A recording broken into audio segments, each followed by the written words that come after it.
Hindi po tumaas yung grades ko. Yung sweldo po ni Walter, pinaghatian naming dalawa.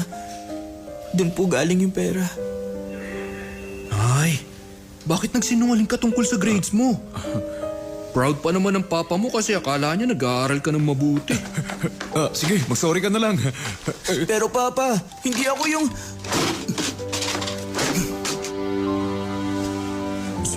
Sir naman.